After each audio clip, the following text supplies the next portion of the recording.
At the end of a relationship, what happens? You tell that person that you just don't find them attractive anymore, or you don't see this relationship going any further.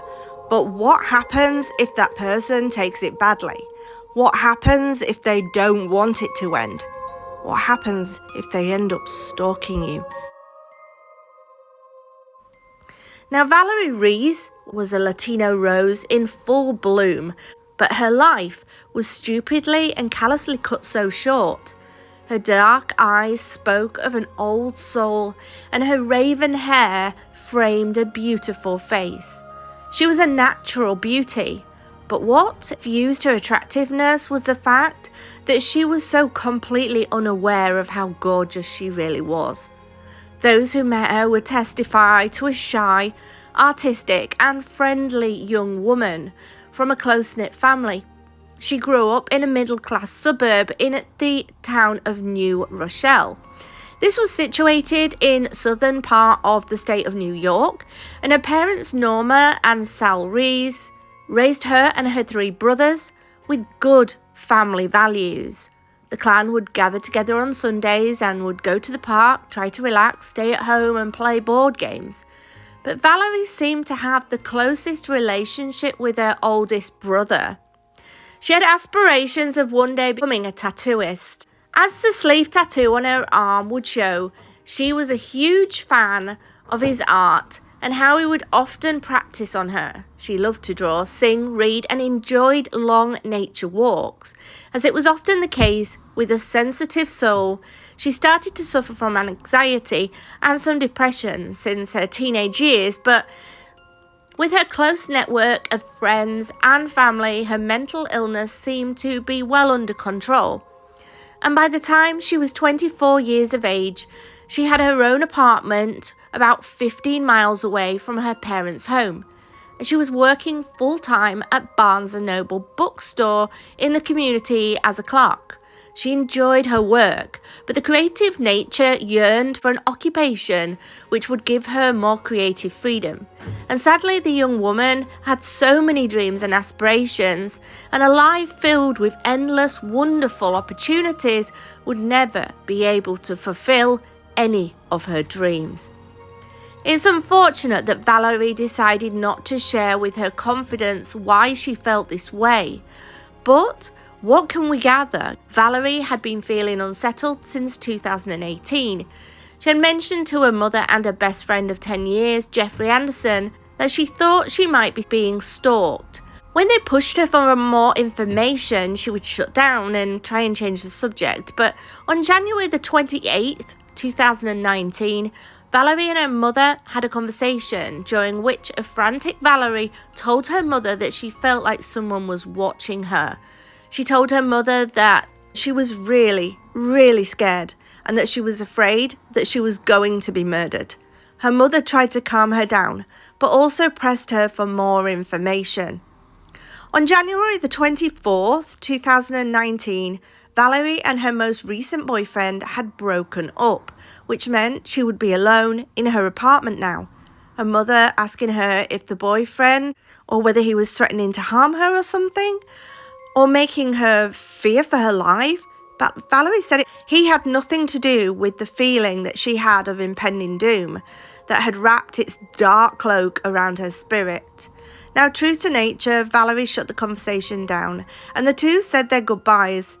Her mum was concerned, and this prediction of her own impending death would haunt Norma, her mother, for the rest of her life.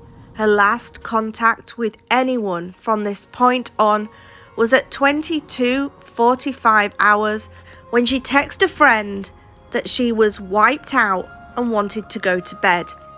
When Valerie did not arrive at work on the 29th of January 2019, staff knew something was wrong. Her parents were notified and immediately went to the Rochelle Police Department to file a missing persons report. Valerie had made arrangements to meet her mother at a Home Depot store that morning, but when she did not arrive, her mother was so concerned and presumed something else more urgent must have happened.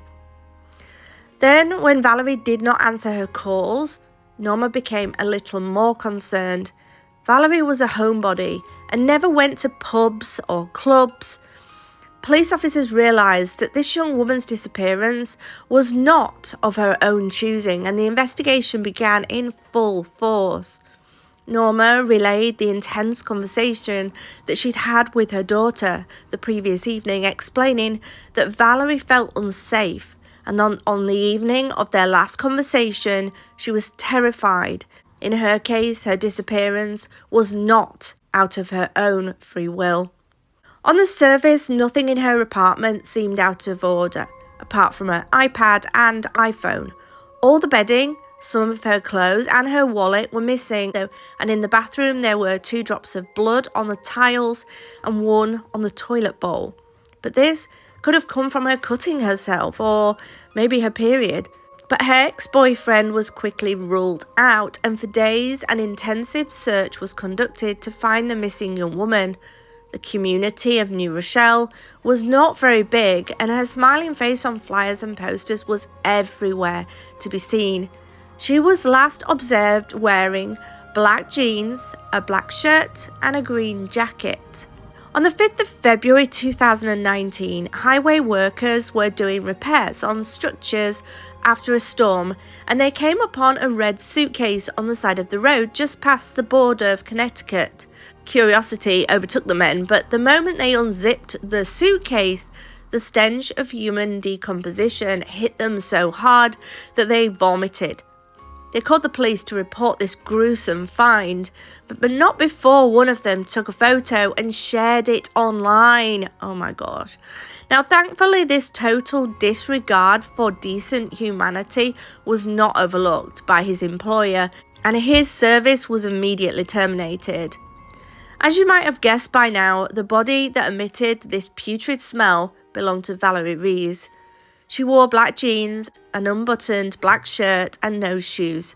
Her hands, knees and ankles were bound with white twine, and her mouth was repeatedly wrapped with packing tape. It was very clear that by her injuries that she'd been beaten severely, and her autopsy would reveal that she had a cracked skull, broken nose, a fractured cheekbone and hematoma. She did not die of her injuries, however. The cause of her death was determined to be homicidal asphyxiation. She had been alive when she had been stuffed into the suitcase, with all of her injuries she suffered were caused by fists. All signs indicated a crime of passion, and where the big guns like the FBI are called in to solve, the DNA was taken and the evidence from digital footprint was closely examined. Police quickly noticed that on the morning of the 29th, $1,000 was withdrawn from her account, and according to a camera footage from the auto teller, a man wearing a black from head to toe with a hoodie hiding his face was the person making the transaction. The man had clearly exited from a black Honda with the license plate, but this was obscured. Now, thankfully, we live in a time when almost every corner of the world is watched by cameras, and on different surveillance footage, as police followed this man, they were able to catch a break. They found CCTV footage where the license plate number was clearly visible. The vehicle seemed the best lead to follow, and it was traced to a rental car in Flushing, Queens, in the state of New York. The car had only been rented out on the 28th and 29th, and the payment details quickly revealed that an ex-boyfriend of Valerie's, Javier De Silva, had been listed as the person who had hired the vehicle. Life in a third world country, even when there is no unrest, which is seldom, is difficult. But despite the challenges that people face every day, many a refugee had been able to make a life for themselves despite their circumstances. And this was not the case for Javier. The 24-year-old man might have come from a third world country, but he apparently lived a comfortable life in his native Venezuela. He had dual citizenship both in Venezuela and in Portugal, and had studied journalism in 2017. He had a moderate Instagram following, loved to travel the world, and eventually visit states in America while he was there. He liked photography and walks in nature, but even though we can tell why Valerie fell for this villain who had an artistic side and a mutual love for the outdoors, who cares? Like so many others, he wants to escape the violence and unrest that surrounded him, and he grabbed the opportunity to make use of the same kind of 3-month visa that had been the ticket. He just decided to never leave. Now, Javier and Valerie met online, and the two dated in early 2018. The relationship lasted about 3 months, and most of the people who knew him spoke of him being kind. He was a kind young man, but Valerie's mother saw right through this rogue. Norma, Valerie's mother, did not like the sullen young man with the long curly hair and pencil-thin moustache. She found that Javier was controlling and jealous and not a good match for her daughter. He would always appear in a bad mood and insisted that everything they didn't suit him. He did not take no for an answer, and Norma could tell that Valerie was far less enamoured with him than he was with her. He told the family that his mother was dying of cancer, but Valerie's mother thought this was just a ploy for more attention and sympathy. Norma knew she had raised her daughter well, and all she could do was hope that Valerie would quickly see the manipulative man who had tried to get his fangs deeper into her life sooner rather than later. Now, the moment came when, after 3 months, Javier started to pressure Valerie to move in together. And this, and the fact that he was just too intense, was the last straw for Valerie. As expected, he did not take the breakup well. He became combative. He would bombard her with calls and messages to the point where Valerie felt that she had to ghost him completely. And despite her blocking him, he would continue to find excuses to talk to her. When his constant craving for her attention stopped, she thought he had gone away, but he had undoubtedly started to stalk her by now. As investigators dug deeper into the case, they discovered more evidence that linked the two together. A picture Valerie had drawn that was found in her apartment matched the profile picture of the social media website Javier had been using. And although it affirmed their connection to each other, it would be Javier himself that provided more circumstantial evidence against himself. In August 2018, Javier had contacted Valerie, claiming that he had accidentally used her credit card information to make a transaction, and it's unclear how Valerie dealt with this new information, but it does appear that she did not want to open a case of fraud against him at that time. Javier was a short-order cook and cashier for a restaurant in Flushing in Queens, where he also lived in a condo. Surveillance footage would show him leaving his condo on the 28th wearing dark clothing at 22:50 hours, so that's 10:50 hours p.m, and returning the following day wearing a tan coat and carrying a duffel bag at 9:45 a.m.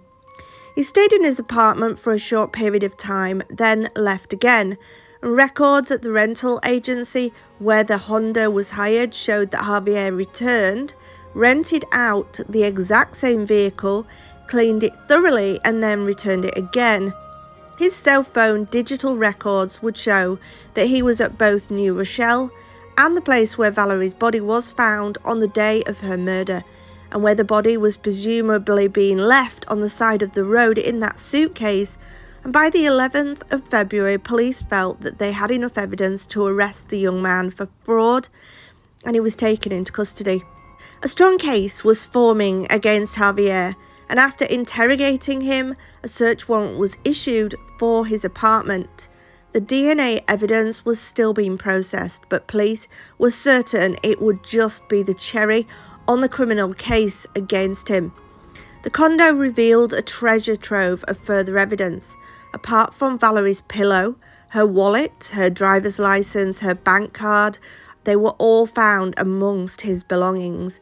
And during the interrogation, Javier lied, and despite the mounting evidence, he claimed to have no contact with Valerie and said it was just happening to find Valerie's wallet in the street while bar hopping one evening in Manhattan. What luck, huh? And then he found the piece of paper in the wallet with her PIN number already in the wallet.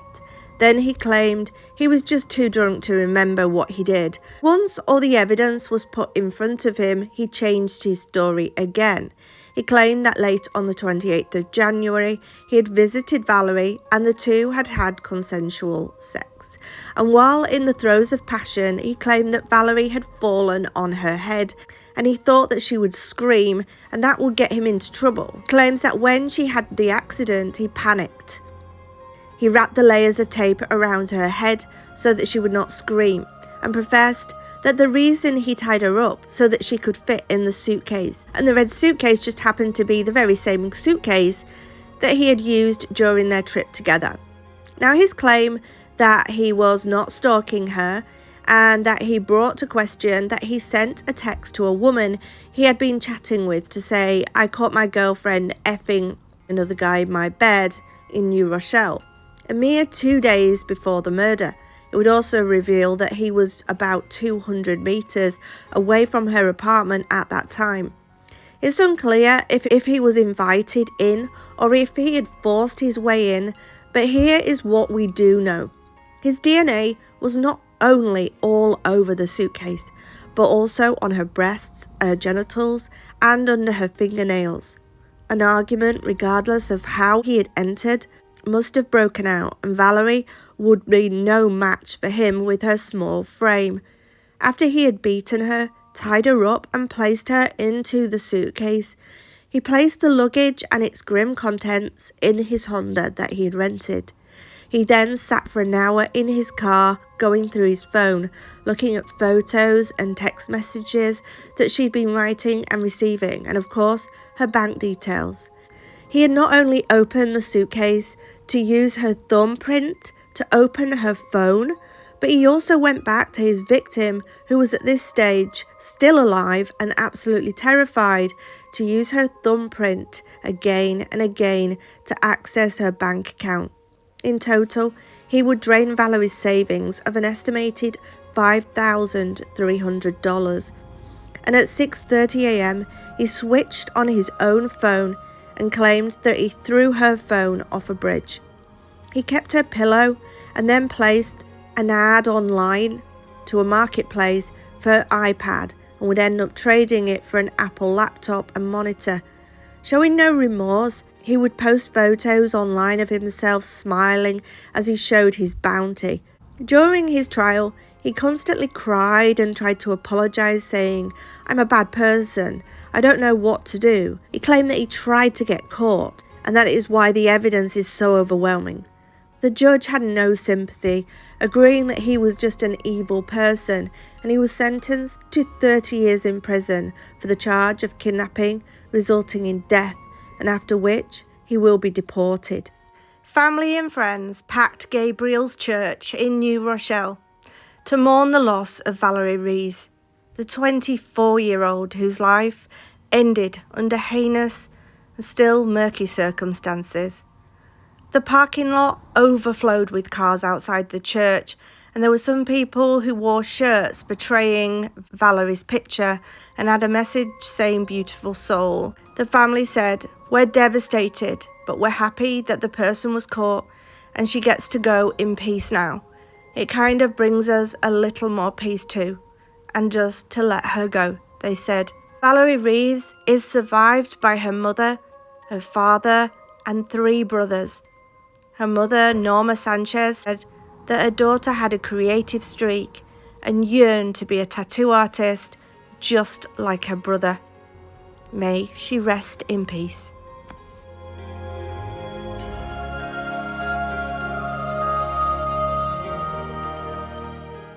If you enjoyed this video, there are plenty more to choose from. Don't forget to press the thumbs up just to say you enjoyed the content, and if you press subscribe, then you'll never miss another video. And I'll be back with another video soon. Take care, guys. Bye.